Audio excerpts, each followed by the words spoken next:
नमस्कार दोस्तों, स्वागत है आप सभी का आपके अपने इस यूट्यूब चैनल धीवर एकेडमी पर। तो दोस्तों, आज का जो हमारा क्लास होने वाला है वो क्लास नंबर 8वां होने वाला है। और आज की क्लास का जो हमारा विषय रहने वाला है वो शिक्षण अभिरुचि रहने वाला है। और आज की क्लास का जो हमारा टॉपिक रहने वाला है वो प्रीवियस ईयर क्वेश्चन 2021 का हम लोग क्वेश्चन प्रैक्टिस करेंगे। तो एक चीज़ आप लोगों को बता दूँ, आप लोगों को ना लगभग 2025 से लेकर 2018 तक की ना आप लोगों का 5-6 साल का जो प्रीवियस ईयर क्वेश्चन है केवल इतना का ही प्रैक्टिस करेंगे, क्योंकि आप लोगों को पता होगा अभी की डेट में जितना भी क्वेश्चन है ना वो कोट आधारित पूछा जा रहा है। और आप लोग ये मान करके चलो, आप लोगों का जो एग्जाम होने वाला है 4 जून को, तो उसका जो क्वेश्चन होने वाला है ना वो लगभग 60 से 70% तक की कोट आधारित पूछा जाने वाला है। तो आप लोगों को क्या करना है, आप लोग क्या होगा ना, जो भी टॉपिक को पढ़ोगे ना तो उसमें से क्या करना है, आप लोगों को ना ज़्यादा से ज़्यादा इन्फॉर्मेशन को कलेक्ट करके रखना है, अच्छे से आप लोगों को समझना है। और शिक्षण अभिरुचि के विषय में एक चीज़ मैं आप लोगों को हमेशा कहता हूँ कि आप लोगों को रटना नहीं है, प्रत्येक टॉपिक को केवल समझना है अच्छे से। अगर कोई सन वगैरह आता है या किसी मनोवैज्ञानिक का नाम आता है तो केवल उसके मनोवैज्ञानिक के नाम को या उसके सन को या उसके सिद्धांत को एक बार रट सकते हो, लेकिन बाकी को जो भी कुछ आएगा ना सारे को आप लोगों को समझते हुए चलना है, रटना मत। क्योंकि सेम टू सेम क्वेश्चन नहीं पूछा जाता, हमेशा आप लोगों को बताते रहता हूँ, ठीक है। समाज आधारित जो क्वेश्चन है ना वो ऐसा पूछा जाता है। तो चलिए 2021 का ये जो क्वेश्चन पेपर है ना उसका हम लोग प्रैक्टिस करते हैं। उसके बाद 1-2 क्लास और लाऊंगा जिसमें आप लोगों को 2018 तक की ना जो क्वेश्चन पेपर है उसको करा दूंगा। और उसके बाद फिर हम लोग ना जो जो इंपॉर्टेंट जो टॉपिक है जहाँ से अधिकतर क्वेश्चन पूछा जाता है तो वैसे रैंडम क्वेश्चन आप लोगों के लिए लाऊंगा ताकि आप लोगों का प्रैक्टिस हो सके, ठीक है। तो सारे आप लोगों के टॉपिक से रिलेटेड ना लगभग 20 से 25 क्वेश्चन जो रहेगा ना प्रत्येक क्लास में लेकर के आऊँगा आप लोगों को, ठीक है। और आपसे आप लोगों को ना लगभग 8-10 दिन तक की ना कंटिन्यू इसमें क्लास देखने को मिलेगा, जो इंपॉर्टेंट जो क्वेश्चन रहेगा और इंपॉर्टेंट टॉपिक का उसमें का करते हुए चलेंगे। तो चलिए सबसे पहले 2021 का क्वेश्चन प्रैक्टिस करते हैं। तो एक वीडियोस में पूरा 2021 का क्वेश्चन प्रैक्टिस कर लेंगे हम लोग, ठीक है। तो चलिए ज़्यादा देर नहीं करते हैं, सीधा सीधा प्रश्न क्रमांक 51 को ध्यान से पढ़िए।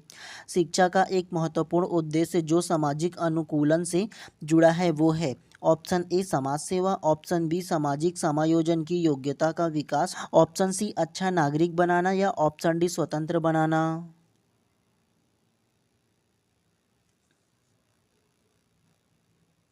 तो प्रश्न क्रमांक 51 का जो करेक्ट आंसर होगा ना वो ऑप्शन नंबर बी सामाजिक समायोजन की योग्यता का विकास इसमें करेक्ट हो जाएगा। कैसे? शिक्षा का एक महत्वपूर्ण उद्देश्य जो सामाजिक अनुकूलन से जुड़ा है वो है, तो वो ऑप्शन नंबर बी इसमें करेक्ट हो जाएगा। अब आप लोग ये जान लो कि सामाजिक अनुकूलन क्या होता है। सामाजिक अनुकूलन या अनुकूलन का जो मतलब होता है, जब आप लोग एक स्थान को छोड़ करके दूसरे स्थान पर रहने के लिए जाते हो, अर्थात मान करके चलो अगर आप लोग बिलासपुर में रहते हो और पढ़ने के लिए आप लोग रायपुर जाते हो या दूसरे शहर जाते हो, तो एक स्थान को छोड़ करके जब आप दूसरे स्थान तक ही जाते हो ना तो जितना भी वहाँ का पर्यावरण होता है, वहाँ का माहौल होता है, जिस जिस सामाजिक जो जगह वहाँ रहते हो पूरी तरह से बदल जाता है। तो उस बदले हुए वातावरण में या सामाजिक स्थिति में आप लोग कैसे अपने रहने खाने पीने सारे चीज़ को अपने आप को अनुकूलित करते हो वहाँ, तो उसको क्या बोलेंगे? अनुकूलन बोलेंगे। सेम टू सेम उसी प्रकार से सामाजिक समायोजन भी सेम उसका पर्याय है। सामाजिक समायोजन भी सेम होता है, जब आप लोग एक स्थान से दूसरे स्थान में जाते हो, चाहे वो कुछ भी करने एक स्थान को छोड़ करके अपने घर को छोड़ करके दूसरे स्थान पर जब जाते हो ना तब आप लोगों को वहाँ का जो वातावरण होता है, वहाँ का जो माहौल होता है, वहाँ ढलना होता है। तो वहाँ सामाजिक समायोजन करना होता है, अपने आप को एडजस्ट करना होता है वहाँ, चाहे वो खाने पीने को हो करके लेकर के रहना हो, चाहे रहने को लेकर के हो, चाहे वो अन्य एक्टिविटी में हो। तो जब आप लोग क्या करते हो, अपने आप को अनुकूलित करते हो या अपने आप को समायोजित करते हो ना, तो वो अनुकूलन या समायोजन कहलाता है। उम्मीद करता हूँ कि आप लोगों को अच्छे से समझ में आया होगा, दोनों एक दूसरे का पर्याय है, ठीक है। तो इसीलिए प्रश्न क्रमांक 51 का जो करेक्ट आंसर होगा ना ऑप्शन नंबर बी इसमें करेक्ट हो जाएगा। प्रत्येक प्रश्न को आप लोगों को समझना है, रटना इसमें नहीं है आप लोग, ठीक है। जो जो इसमें वर्ड आ रहे हैं ना, चाहो तो आप लोग शॉर्ट में छोटा सा नोट करके रख सकते हो कि एक्चुअल में ये क्या है, अदरवाइज केवल समझना रटना मत, कोई मतलब नहीं होगा, ठीक है। चलिए प्रश्न क्रमांक 52 को ध्यान से पढ़िए। अनुकूलन का अर्थ है ऑप्शन ए स्वयं के साथ समायोजन, ऑप्शन बी आवास, ऑप्शन सी संशोधन या ऑप्शन डी पर्यावरण निर्देश में या सीखने की सामग्री में कोई समायोजन जो छात्र के प्रदर्शन को बढ़ाता है।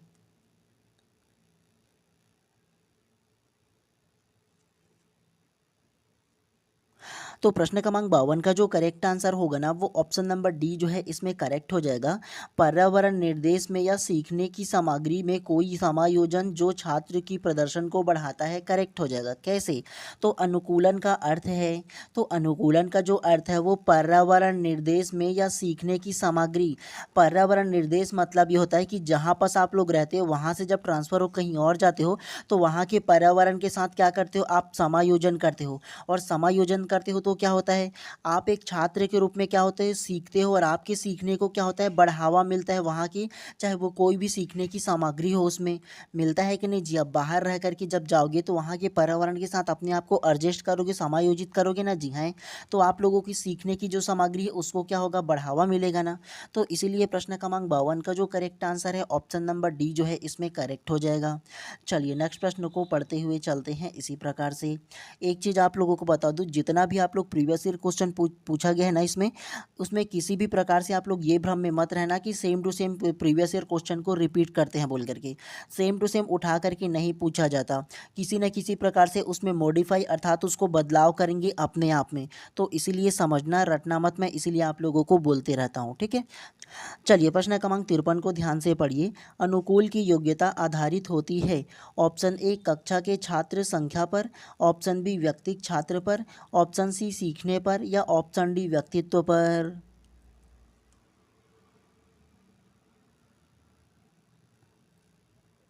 तो प्रश्न क्रमांक 53 का जो करेक्ट आंसर होगा ना वो ऑप्शन नंबर बी व्यक्तिगत छात्र पर करेक्ट हो जाएगा। कैसे?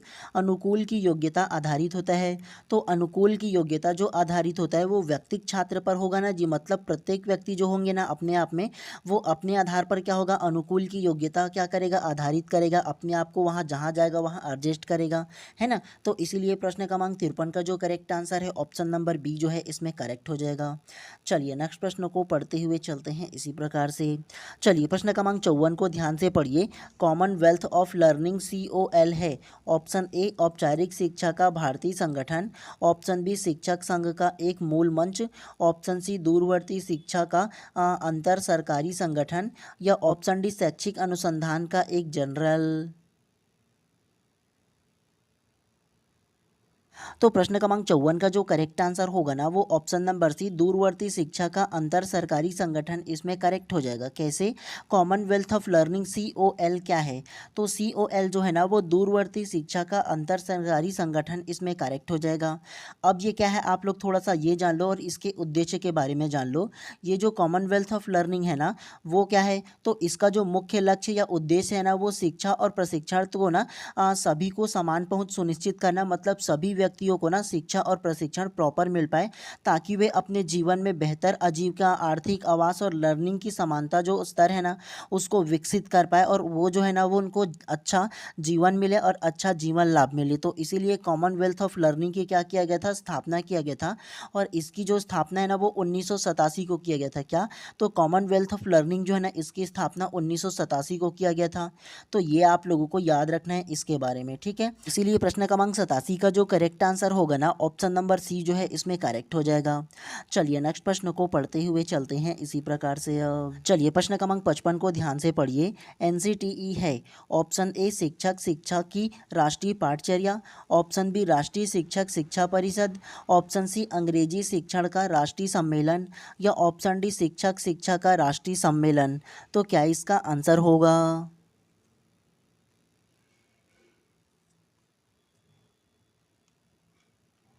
तो प्रश्न क्रमांक 55 का जो करेक्ट आंसर होगा ना वो ऑप्शन नंबर बी राष्ट्रीय शिक्षक शिक्षा परिषद इसमें करेक्ट हो जाएगा। कैसे? NCTE national council of teacher education होता है, इसका फुल फॉर्म ये आप लोगों को याद रखना है। और NCTE के बारे में बताऊँ ना तो NCTE का जो पूरा नाम है वो राष्ट्रीय अध्यापक शिक्षा परिषद इसमें करेक्ट हो जाएगा या राष्ट्रीय शिक्षक शिक्षा परिषद इसमें करेक्ट हो जाएगा। और इसकी स्थापना जो है ना वो 1995 में किया गया था, ये आप लोगों को याद रखना है, ठीक है। और इसके बारे में अगर अगर बताऊँ ना कि एनसीटीई का क्या कार्य होता है, तो एनसीटीई का जो कार्य होता है वो आप लोग जो डीएलएड करने वाले हो या बीएड करोगे ना, तो उसको मान्यता प्रदान करता है। क्या? तो बीएड और डीएलएड का जो कॉलेज होते हैं ना, तो उस संस्थानों को टीचर कोर्स कराने के लिए मान्यता प्रदान करता है। बिना उसके मान्यता के कोई भी कॉलेज वाले बीएड का कोर्स या डीएलएड का कोर्स नहीं चला सकता, तो उसको मान्यता प्रदान करता है। ये आप लोगों को याद रखना है। NCTE national council of teacher education इसका फुल फॉर्म होता है जो उसमें, ठीक है। तो यही बीएड और डीएलएड वाले जो करते हैं ना, तो उस कॉलेज को मान्यता प्रदान करते हैं। ये आप लोगों को याद रखना है कि एक स्टूडेंट जो है उसको क्या क्या योग्यता होना चाहिए बीएड करने के लिए, डीएड करने के लिए, सारा चीज़ वही निर्धारित करता है। तो ये चीज़ आप लोगों को याद रखना है। उसके अलावा पाठ्यक्रम का निर्माण जो है ना, को वो बीएड फर्स्ट ईयर में या डीएलएड फर्स्ट ईयर में क्या होगा, ये सारी चीज़ों का निर्धारण वही करता है। तो ये आप लोगों को ध्यान रखना है एनसीटीई के बारे में, ठीक है। चलिए नेक्स्ट प्रश्न को पढ़ते हुए चलते हैं। इसका अंग्रेजी में नाम, मतलब इसका अंग्रेजी में फुल फॉर्म और हिंदी में फुल फॉर्म को याद रखना पूछा जाता है, ठीक है। खासतौर से इसके कार्य को पूछा जाता है। चलिए प्रश्न क्रमांक 56 को ध्यान से पढ़िए। स्कूली शिक्षा के गुणात्मक सुधार हेतु सरकार की सहायता करने के लिए 1961 में स्थापित एवं स्वायत्त संगठन है। Option A NCERT, option B NCTE, option C SCERT या ऑप्शन डी एनसीएफटीई। तो क्या इसका आंसर हो सकता है?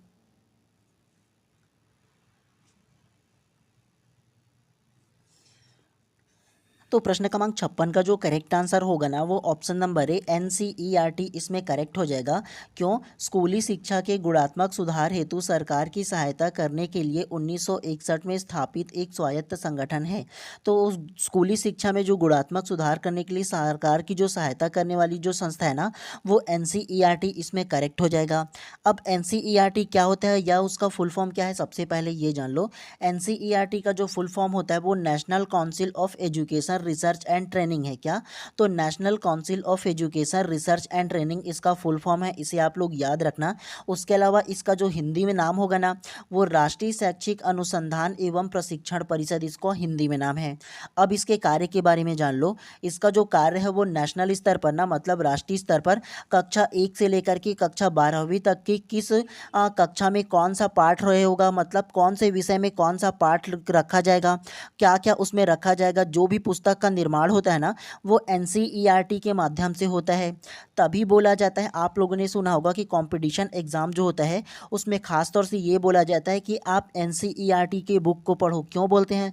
क्योंकि वो सरकारी होता है, ऊपर से ना ऑथेंटिक होता है ये। तो इसी में से ही क्या है, ऑथेंटिक होता है, इसके वजह से इसमें से भी पढ़ने के लिए बोला जाता है एनसीईआरटी को। क्योंकि ये जो है ना, वो कक्षा पहली से लेकर के कक्षा 12वीं तक के कौन से विषय में कौन से पार्ट में कौन सा चैप्टर होगा, मतलब कौन सा उसमें टॉपिक होगा, ये डिसाइड करता है एनसीईआरटी, ठीक है। तो कक्षा पहली से लेकर के कक्षा 12वीं तक की स्कूल शिक्षा में ना पाठ्यक्रम का जो निर्माण है या उसका जो निर्धारण है ना, वो एनसीईआरटी करता है। तो ये आप लोगों को ध्यान रखना है इसके बारे में, ठीक है। और इसका जो मेन उद्देश्य है ना, वो शिक्षा मंत्रालय के साथ मिल करके ना शिक्षा का जो स्तर है उसमें सुधार लाना और नई राष्ट्रीय शिक्षा नीति को लागू करना, इसका क्या होता है, प्रमुख उद्देश्य होता है। तो ये चीज़ आप लोगों को याद रखना है। उसके अलावा ऑप्शन नंबर बी एनसीटीई क्या होता है, अभी जस्ट आप लोगों को बताऊं ना कि एनसीटीई का फुल फॉर्म जो होता है वो national council of teacher education होता है। जो जितने भी इस कॉलेज में ना बीएड या डीएलएड का कोर्स कराते हैं उन कॉलेज को मान्यता प्रदान करता है। और उसके अलावा कौन से स्टूडेंट का, मतलब बीएड के स्टूडेंट या डीएलएड के स्टूडेंट की क्या योग्यता होना चाहिए, किसे एडमिशन मिलेगा, इसका भी क्या है, इसका भी जो रूल है ना, वो एनसीटीई निर्धारित करता है। तो ये चीज़ भी आप लोगों को याद रखना है इसके बारे में, ठीक है। उसके अलावा ऑप्शन नंबर सी एससीईआरटी क्या होता है, इसके बारे में भी जान लो। एससीईआरटी का जो फुल फॉर्म होता है वो state council of education research and training होगा। जिस प्रकार से नेशनल स्तर पर, राष्ट्रीय स्तर पर ना संपूर्ण भारत में एनसीईआरटी का जो काम होता है, ठीक उसी प्रकार से राज्य स्तर पर ना एससीईआरटी का काम होता है। एससीईआरटी का जो काम है ना, वो राज्य में ना क्या होता है, जो भी पाठ्यक्रम होता है बच्चों का ना, तो उसका निर्धारण क्या होता है, राज्य में जो पाठ में क्या होना चाहिए ये निर्धारित करता है। मतलब कौन से विषय के कौन से पाठ में क्या होगा ये निर्धारित करता है राज्य स्तर पर एससीईआरटी जो होता है वो, ठीक है। तो ये आप लोगों को याद रखना है, और इसका जो हिंदी में नाम होगा ना वो राज्य शैक्षिक अनुसंधान और प्रशिक्षण परिषद हो जाएगा। तो ये आप लोगों को ध्यान रखना है। इसके कार्य के बारे में थोड़ा सा और जान लो।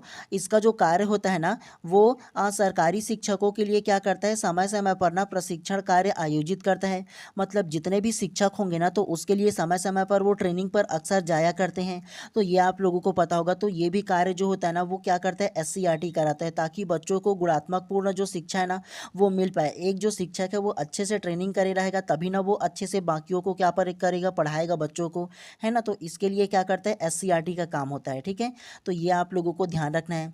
उसके अलावा जितना भी डाइट होता है ना, जैसे आप लोग डीलेट करोगे या बीएड करोगे तो वो डाइट होता है ना, तो डाइट का क्या करता है, राज्य के सभी जितना भी डाइट जो प्रशिक्षण संस्था होता है जहाँ बीएड या डीलेट होता है ना तो उसका प्रबंधन कराता है।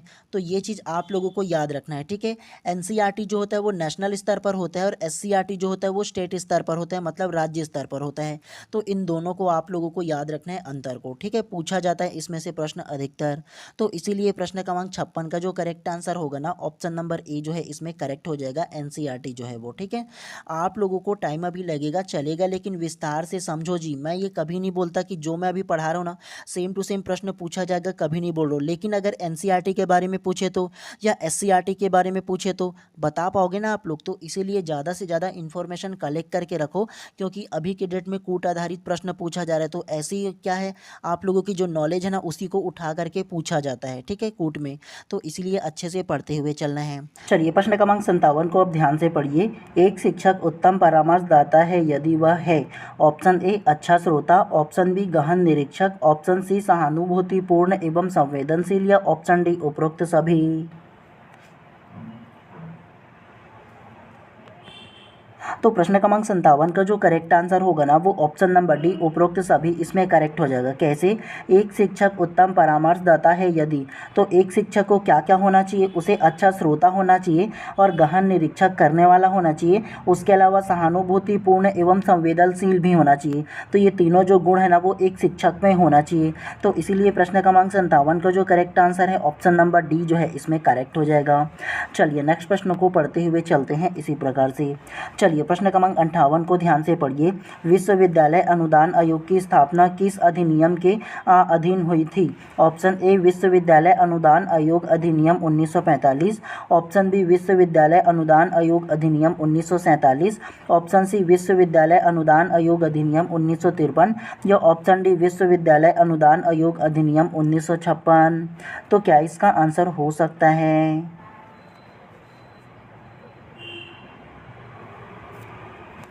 तो प्रश्न क्रमांक 58 का जो करेक्ट आंसर होगा ना वो ऑप्शन नंबर डी विश्वविद्यालय अनुदान आयोग अधिनियम 1958 करेक्ट हो जाएगा। कैसे, विश्वविद्यालय अनुदान आयोग की स्थापना किस अधिनियम के तहत हुई था।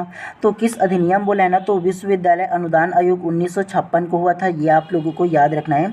और इसमें क्या किया जाता है, जितने भी ना विश्वविद्यालय है गवर्नमेंट के ना उन सारे को क्या किया जाता है, अनुदान दिया जाता है, ताकि वो अपना जो पढ़ाने का एजुकेशन सिस्टम है उसको सही से रख सके, इंफ्रास्ट्रक्चर को सही से रख सके।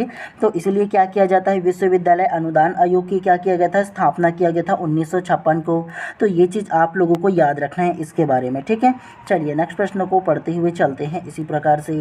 चलिए प्रश्न क्रमांक 59 को ध्यान से पढ़िए। निम्नलिखित में से कौन सा विकल्प अध्यापक शिक्षा कार्यक्रम की गुणवत्ता सुधार करने के लिए प्रत्यक्ष रूप से संबंधित है। ऑप्शन ए ICT अनुसंधानों के उपयोग का अधिगम, ऑप्शन बी अंतर्वृत्त प्रतिपुष्टि के साथ विस्तृत इंटर्नशिप सेशन, ऑप्शन सी सामुदायिक संघ कार्यक्रम, या ऑप्शन डी विभिन्न विषयों पर सेमिनार में भाग लेना।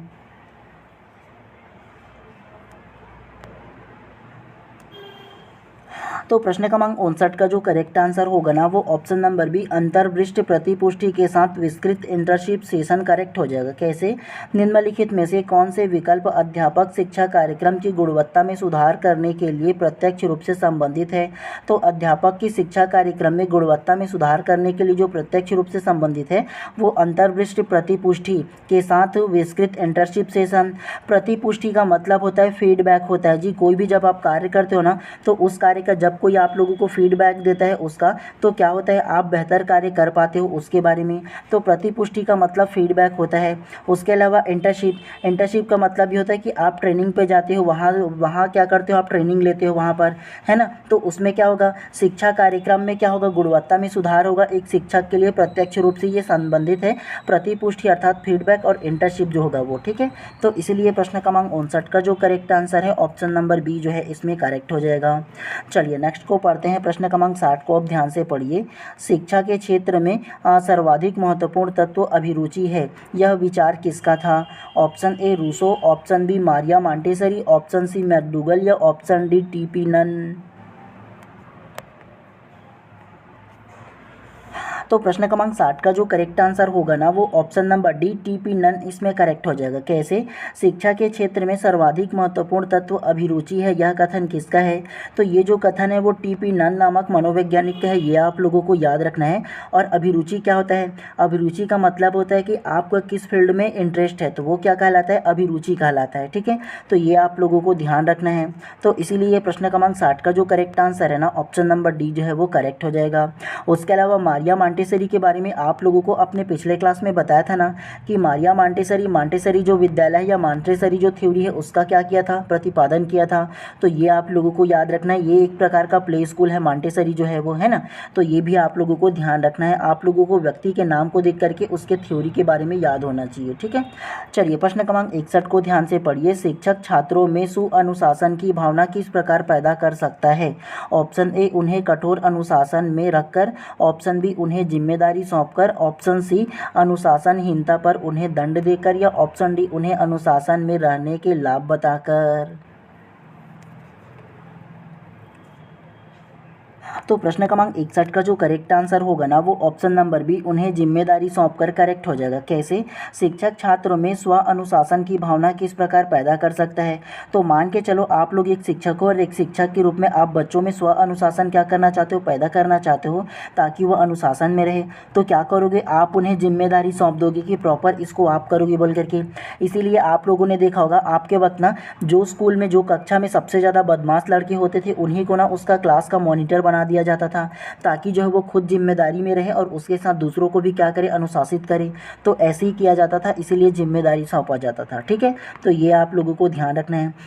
क्या आप भी अपने क्लास का मॉनिटर रहे हो? कमेंट करके ज़रूर बताना, ठीक है। मैं अपने ना जब डिलीट करता था दोनों साल मॉनिटर था। चलिए प्रश्न क्रमांक 62 को ध्यान से पढ़िए। छात्रों के अनुकूल चरित्र निर्माण में सबसे अधिक महत्वपूर्ण भूमिका किसकी होती है? ऑप्शन ए अध्यापक के उपदेशों की, ऑप्शन बी स्वयं अध्यापक के आदर्श चरित्र की, ऑप्शन सी सहपाठियों के व्यवहार की या ऑप्शन डी बाहरी लोगों के व्यवहार की।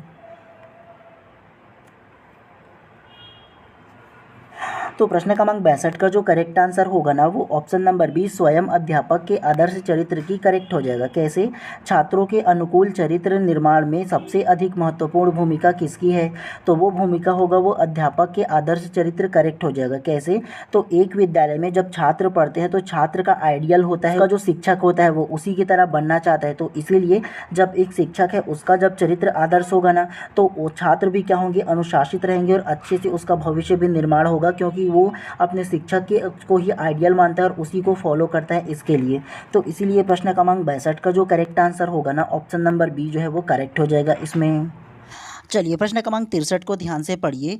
मॉक का मतलब है option A mainstream open online course, option B massive optional online course, option C massive open online course या option D mainstream open online community. तो क्या इसका आंसर हो सकता है? तो प्रश्न क्रमांक 63 का जो करेक्ट आंसर होगा ना वो option number C massive open online course इसमें करेक्ट हो जाएगा। कैसे?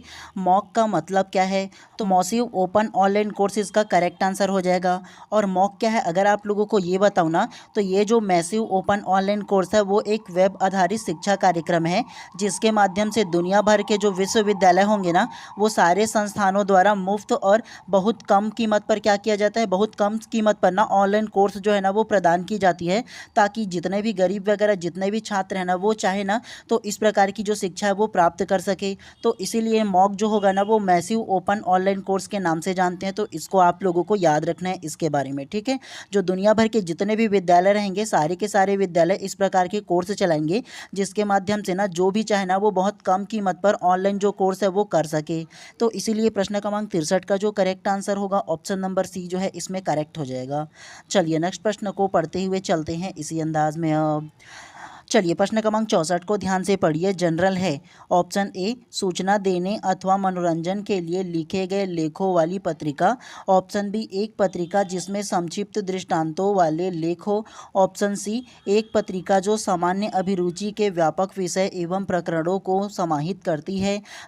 तो प्रश्न क्रमांक 64 का जो करेक्ट आंसर होगा ना वो ऑप्शन नंबर डी एक पत्रिका जो किसी विशेष अध्ययन क्षेत्र में मौलिक अनुसंधान पर केंद्रित है वो करेक्ट हो जाएगा। कैसे? जनरल है तो जनरल जो होगा ना वो ऑप्शन नंबर डी हो जाएगा। एक पत्रिका जो किसी विशेष अध्ययन क्षेत्र में मौलिक अनुसंधान पर केंद्रित है इसमें करेक्ट हो जाएगा, ठीक है।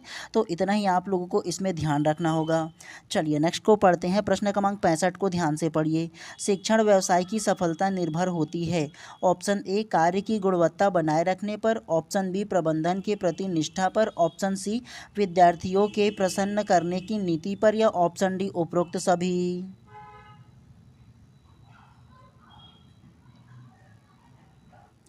तो प्रश्न क्रमांक 65 का जो करेक्ट आंसर होगा ना वो ऑप्शन नंबर ए कार्य की गुणवत्ता बनाए रखने पर करेक्ट हो जाएगा। कैसे? शिक्षण व्यवसाय की सफलता निर्भर करती है। तो शिक्षण व्यवसाय की जो सफलता निर्भर करती है वो कार्य की गुणवत्ता बनाए रखने पर। तो एक जो शिक्षण व्यवसाय है वो कैसे सफल होगा? कार्य की जब गुणवत्ता अगर आप लोग बनाए रखोगे ना तो उसमें क्या होगा? शिक्षण व्यवसाय क्या होगा? सफल हो जाएगा। तो ये चीज़ आप लोगों को ध्यान रखना है इसके बारे में, ठीक है। तो प्रश्न क्रमांक 65 का जो करेक्ट आंसर होगा ना ऑप्शन नंबर ए हो जाएगा। उपरोक्त सभी इसमें नहीं होगा। तो ध्यान रखना है आप लोगों को इसके बारे में। चलिए नेक्स्ट प्रश्न को पढ़ते हुए चलते हैं इसी प्रकार से। चलिए प्रश्न क्रमांक 66 को ध्यान से पढ़िए। कक्षा में कुछ बालक निरंतर प्रश्न पूछते रहते हैं तो शिक्षक को उनके साथ कैसा व्यवहार करना चाहिए? ऑप्शन ए उनको शांत रहने को कहेंगे। ऑप्शन बी प्रश्नों को शांतिपूर्वक सुनेंगे तथा उनके प्रश्न का उत्तर देंगे।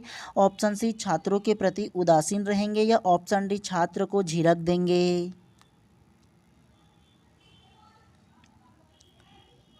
तो प्रश्न क्रमांक 66 का जो करेक्ट आंसर होगा ना वो ऑप्शन नंबर बी इसमें करेक्ट हो जाएगा। प्रश्नों को शांतिपूर्वक सुनेंगे तथा उनके प्रश्न का उत्तर देंगे करेक्ट हो जाएगा। कैसे? कक्षा में बालक निरंतर प्रश्न पूछते हैं तो शिक्षक को उसके साथ कैसा व्यवहार करना चाहिए? आप एक शिक्षक हो मान के चलो और आप एक कक्षा में पढ़ा रहे हो। कक्षा में पढ़ाने के दौरान बार बार कोई जो छात्र है वो आपसे प्रश्न पूछता है बीच बीच में आपके पढ़ाने के दौरान। तो आप लोग क्या करोगे? आप उनके प्रश्नों को शांतिपूर्वक ढंग से सुनोगे और उनके ना जो प्रश्न होगा उसका उत्तर दे दोगे। तो यही इसका पॉजिटिव आंसर होगा। ना तो आप उनको झिड़क सकते हो मतलब डांट सकते हो, ना उसके प्रति उदासीन रह सकते हो, ना उसको शांत रहने को कह सकते हो। तीनों के तीनों क्या है? नेगेटिव है। लेकिन पॉजिटिव जो आंसर होगा ऑप्शन नंबर बी हो जाएगा। क्योंकि छात्रों में क्यूरियोसिटी तो हमेशा रहता है जी। उसके क्यूरियोसिटी को शांत करना आपका जिम्मेदारी है ना एक शिक्षक होने के नाते। चलिए प्रश्न क्रमांक 67 को ध्यान से पढ़िए। एक छात्र अगर गृह कार्य करके नहीं लाता तो शिक्षक उसे ऑप्शन ए दंडित करेंगे। ऑप्शन बी उसे दोबारा उस गृह कार्य को देंगे। ऑप्शन सी जानकारी प्राप्त करेंगे कि उसने गृह कार्य किस कारण से नहीं किया तथा गृह कार्य करने में मदद करेंगे। या ऑप्शन डी उसे परीक्षा से अनुत्तीर्ण कर देंगे। तो प्रश्न क्रमांक 67 का जो करेक्ट आंसर होगा ना वो ऑप्शन नंबर सी जो है इसमें करेक्ट हो जाएगा। जानकारी प्राप्त करेंगे उसने गृह कार्य किस कारण से नहीं किया तथा गृह कार्य करने में मदद करेंगे। तो ये इसका क्या होगा? पॉजिटिव आंसर हो जाएगा। दंडित करना नेगेटिव है, दोबारा गृह कार्य देना भी नेगेटिव है और उसको अनुत्तीर्ण करना भी नेगेटिव है। पॉजिटिव जो होगा वो केवल क्या है? ऑप्शन नंबर सी जो है इसमें करेक्ट हो जाएगा। तो इसी प्रकार से पढ़ते हुए चलते हैं। चलिए प्रश्न क्रमांक 68 को ध्यान से पढ़िए। कक्षा शिक्षण के समय शिक्षक को ध्यान रखना चाहिए कि शिक्षण ऑप्शन ए शिक्षक अनुसार हो। ऑप्शन बी बाल केंद्रित हो। ऑप्शन सी पाठ्य पुस्तक को जल्दी से संपूर्ण करने के लिए हो। या ऑप्शन डी उपरोक्त में से कोई नहीं।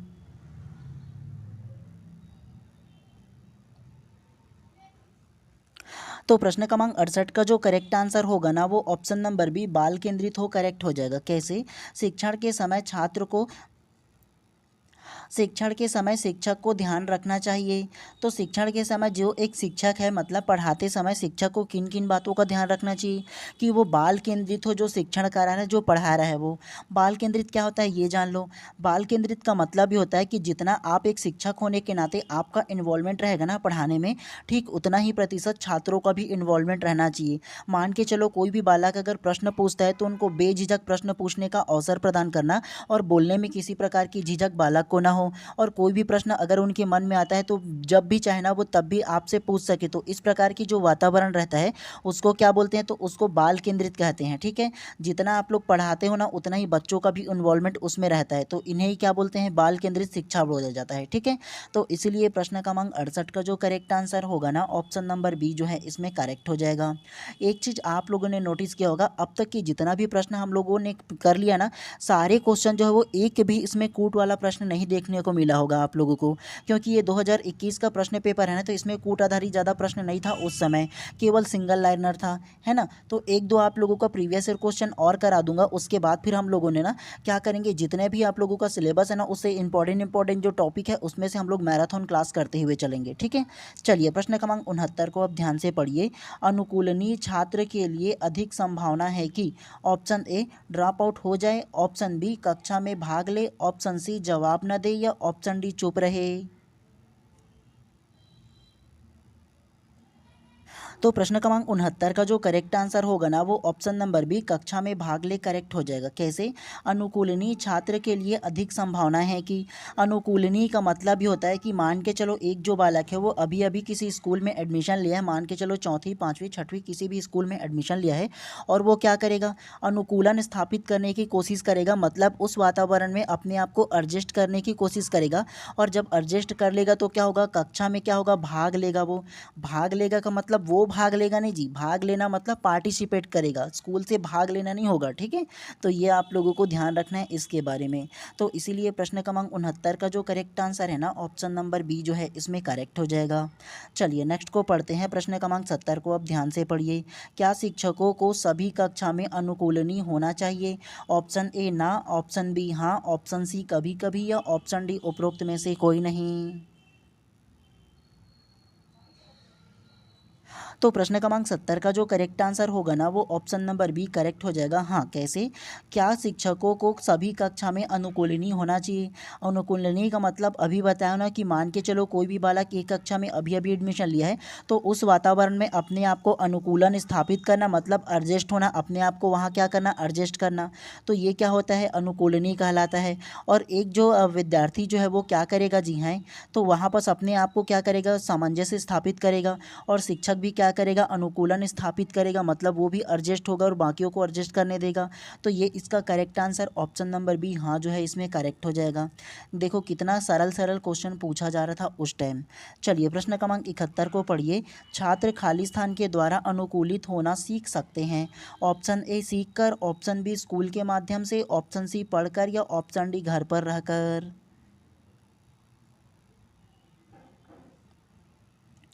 तो प्रश्न क्रमांक 71 का जो करेक्ट आंसर होगा ना वो ऑप्शन नंबर बी स्कूल के माध्यम से करेक्ट हो जाएगा। कैसे, छात्र खाली स्थान के द्वारा अनुकूलित होना सीख सकते हैं। तो छात्र जो है वो स्कूल के माध्यम से अनुकूलित होना सीख सकते हैं। क्यों, क्योंकि स्कूल में देखो अनेक प्रकार के बच्चे रहते हैं, अलग अलग माहौल रहता है, तो उसमें जा कर के अपने आप को अनुकूलन स्थापित करेगा। और साथ ही जब शिक्षक द्वारा पढ़ाया जाएगा, बताया जाएगा कि आप कभी बाहर हायर स्टडी के लिए जाते हो या किसी कारणवश बाहर जाते हो, तो आप अपने आप को कैसे सामंजस्य स्थापित कर सकते हो या अपने आप को कैसे अनुकूलित कर सकते हो उस वातावरण में। तो इस प्रकार के स्कूल के माध्यम से क्या करेगा, वो अपने आप को कहीं भी क्या करेगा, अनुकूलित करना सीख लेगा। तो इसीलिए प्रश्न क्रमांक 71 का जो करेक्ट आंसर होगा ऑप्शन नंबर बी जो है इसमें करेक्ट हो जाएगा। चलिए नेक्स्ट प्रश्न को पढ़ते हुए चलते हैं इसी अंदाज में। चलिए प्रश्न क्रमांक 72 को ध्यान से पढ़िए। शिक्षक द्वारा बालक की सृजनात्मकता को खाली स्थान किया जाना चाहिए। ऑप्शन ए हतोत्साहित, ऑप्शन बी तटस्थ पूर्वक ले, ऑप्शन सी ध्यान नहीं देना या ऑप्शन डी प्रोत्साहित।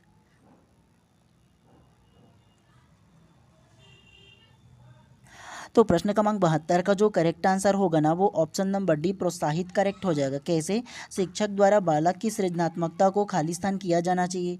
तो एक शिक्षक द्वारा बालक की जो सृजनात्मकता है, क्रिएटिविटी है, किसी प्रकार से वो सीखने की क्षमता उसमें है ना, तो उसको क्या करना चाहिए? प्रोत्साहित करना चाहिए। उसको क्या करना चाहिए? मोटिवेट करना चाहिए। तो इसीलिए प्रश्न क्रमांक 72 का जो करेक्ट आंसर है ऑप्शन नंबर डी जो है इसमें करेक्ट हो जाएगा। चलिए नेक्स्ट को पढ़िए प्रश्न क्रमांक 73 को। कक्षा में छात्रों की लगातार लापरवाही को शिक्षक द्वारा खालिस्तान किया जाना चाहिए। ऑप्शन ए नज़रअंदाज, ऑप्शन बी दंडित, ऑप्शन सी सहकर्मियों से चर्चा या ऑप्शन डी अभिभावकों से चर्चा। तो प्रश्न क्रमांक 73 का जो करेक्ट आंसर होगा ना वो ऑप्शन नंबर डी अभिभावकों से चर्चा इसमें करेक्ट हो जाएगा। कैसे? कक्षा में छात्रों की लगातार लापरवाही की कोशिश द्वारा खालिस्तान किया जाना चाहिए। अगर कक्षा में लगातार लापरवाही किया जा रहा है, बदतमीजी किया जा रहा है, तो अब आप लोग क्या कर सकते हो? अंतिम रूप से उसके पेरेंट्स को बुला करके उनके अभिभावकों से चर्चा कर सकते हो कि आपका जो बच्चा है वो क्या कर रहा है, इस प्रकार से कार्य कर रहा है, और आप उसे क्या करो? दंडित मत करो, लेकिन एक बार आप अपने तरफ से उसको समझाओ कि इस तरह के बिहेवियर जो है वो अच्छी बात नहीं है एक स्कूल के लिए, आपके बच्चे के लिए। तो इस प्रकार से आप समझा सकते हो ताकि उसके पेरेंट्स जो है उसको समझा सके। ठीक है, इसमें लगातार बोला गया है तब की बात है। अगर क्या होगा, अगर अचानक कहीं किसी प्रकार की लापरवाही करता है तब तो शिक्षक अकेले हैंडल कर सकता है जी, लेकिन लगातार बोल रहे हैं मतलब कंटिन्यू वो प्रोसेस चल रहा है, तो क्या करेगा? अभिभावकों से चर्चा कर सकता है उसके बिहेव के बारे में, केवल चर्चा कर सकता है, किसी भी प्रकार से दंडित नहीं कर सकता। ठीक है, चलिए नेक्स्ट प्रश्न को पढ़िए प्रश्न क्रमांक 74 को। विषय आत्मबोधन परीक्षण है। ऑप्शन ए निष्पादन परीक्षण, ऑप्शन बी व्यक्तित्व सूची, ऑप्शन सी प्रक्षेपी परीक्षण या ऑप्शन डी उपलब्धि परीक्षण।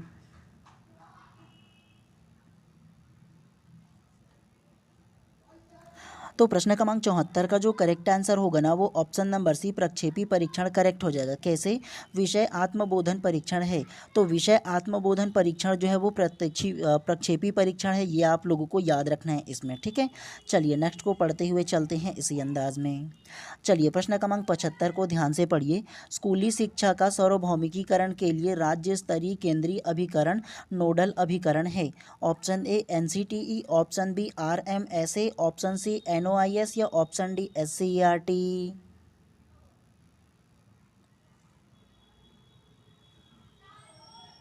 तो प्रश्न क्रमांक 75 का जो करेक्ट आंसर होगा ना वो option number D SCERT correct हो जाएगा। कैसे? स्कूली शिक्षा का सार्वभौमिकीकरण के लिए राज्य स्तरीय केंद्रीय अभिकरण नोडल अभिकरण है।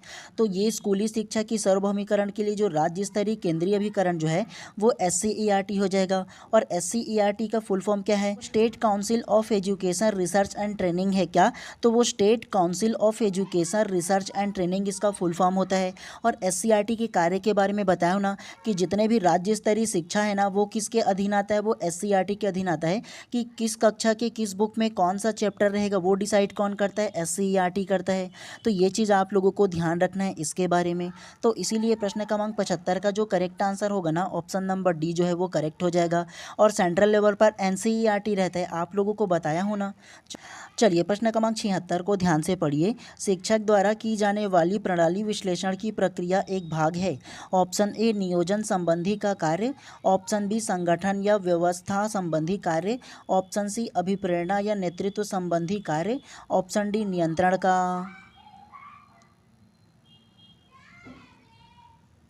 तो प्रश्न क्रमांक 76 का जो करेक्ट आंसर होगा ना वो ऑप्शन नंबर है नियोजन संबंधी कार्य का करेक्ट हो जाएगा। कैसे?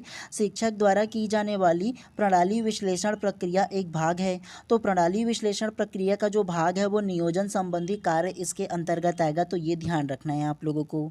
चलिए नेक्स्ट को पढ़ते हैं प्रश्न क्रमांक 77 को पढ़िए। सेमिनार है। ऑप्शन ए किसी विशेष मुद्दों पर चर्चा करने के लिए व्यक्तियों की ऑनलाइन सभा, ऑप्शन बी किसी विशेष मुद्दे पर चर्चा करने के लिए व्यक्तियों की सम्मुख सभा, ऑप्शन सी किसी विशेष कार्य उन्मुख कारण से व्यक्तियों की उन्मुख सभा, या ऑप्शन डी उपरोक्त में से कोई नहीं। तो प्रश्न क्रमांक 77 का जो करेक्ट आंसर होगा ना वो ऑप्शन नंबर बी जो है इसमें करेक्ट हो जाएगा। किसी विशेष मुद्दे पर चर्चा के लिए व्यक्तियों की उन्मुख सभा इसमें करेक्ट हो जाएगा। कैसे? तो सेमिनार है, तो सेमिनार क्या होता है? किसी विशेष मुद्दे पर सेमिनार का क्या किया जाता है? आयोजन किया जाता है, जहाँ चर्चा करने के लिए ना जो अलग अलग विशेष व्यक्ति होते हैं उनके सम्मुख सभा रखा जाता है।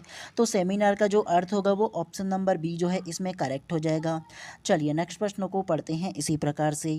चलिए प्रश्न क्रमांक 78 को ध्यान से पढ़िए। संकोची विद्यार्थी में आत्मविश्वास विकसित करने के लिए आप एक अध्यापक के रूप में ऑप्शन ए उनको बोलने के लिए मजबूर करेंगे, ऑप्शन बी यदि वे बोलने में सफल नहीं होते तो डांटेंगे, ऑप्शन सी इसके लिए कोई विशेष प्रयास नहीं करेंगे, या ऑप्शन डी ऐसे विषय में कुछ कहने का अवसर देंगे जो वे जानते हैं लेकिन दूसरे विद्यार्थी नहीं जानते।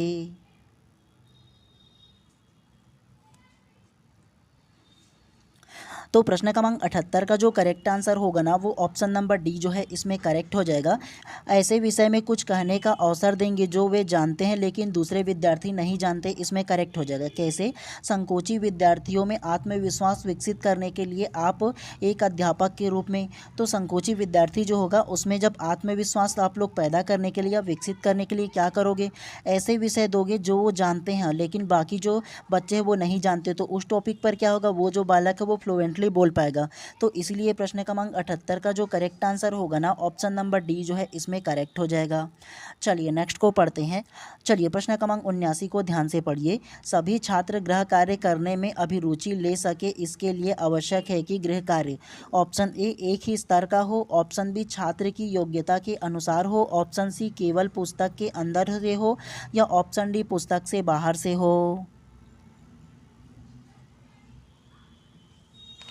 तो प्रश्न क्रमांक 79 का जो करेक्ट आंसर होगा ना वो ऑप्शन नंबर बी छात्र की योग्यता के अनुसार हो करेक्ट हो जाएगा। कैसे?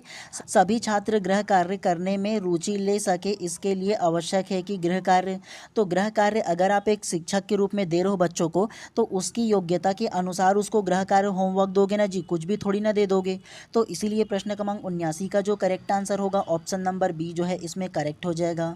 चलिए नेक्स्ट को पढ़ते हुए चलते हैं। तो प्रश्न क्रमांक 80 को ध्यान से पढ़िए। एक अच्छा शिक्षक ऑप्शन ए छात्रों को परीक्षा में उत्तीर्ण करने पर बल देता है, ऑप्शन बी सिर्फ मेधावी छात्रों पर ध्यान देता है, ऑप्शन सी छात्र के सर्वांगीण विकास पर जोर देता है, या ऑप्शन डी छात्र से दूरी बनाए रखता है। तो प्रश्न क्रमांक 80 का जो करेक्ट आंसर होगा ना वो ऑप्शन नंबर सी छात्र के सर्वांगीण विकास पर जोर देता है करेक्ट हो जाएगा। कैसे? एक अच्छा शिक्षक, तो एक अच्छा शिक्षक कैसे होना चाहिए?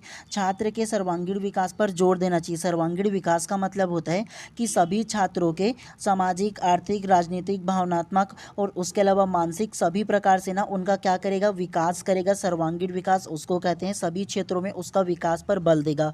तो एक अच्छा शिक्षक वही होगा जो छात्रों के सर्वांगीण विकास पर बल देता है। तो आप लोगों का 2021 का क्वेश्चन पेपर केवल इतना ही 30 प्रश्न था। केवल इसको ही एक बार और आप लोगों को पीडीएफ में प्रोवाइड कर दूंगा, तो वहां से आप लोग पढ़ लीजिएगा। ठीक है, इतना ही आप लोगों को पढ़ना है। और इससे ज़्यादा एक आध क्लास और ला दूंगा, 2020 का ला दूंगा। उससे ज़्यादा प्रीवियस ईयर पढ़ने की आवश्यकता नहीं है, क्योंकि आप लोगों को क्या होगा, क्योंकि ना उसमें ज़्यादा कूट में पूछा नहीं गया है। और आप लोगों को विस्तार पूर्वक ना जो जो टॉपिक से ज़्यादा क्वेश्चन आते हैं उस टॉपिक को अब आप लोगों को मैराथन टाइप से ला करके आप लोगों को पर डे पढ़ाते हुए चलूँगा। ठीक है, तो इसीलिए एक क्लास बस प्रीवियस ईयर का और लाऊंगा, उसके बाद फिर हम लोग क्या करेंगे, मैराथन क्लास स्टार्ट करेंगे। ठीक है, चलिए आप सभी लोगों का दिन शुभ एवं मंगलमय हो। अगर चैनल को नहीं सब्सक्राइब किया हो तो कर लेना उसको भी।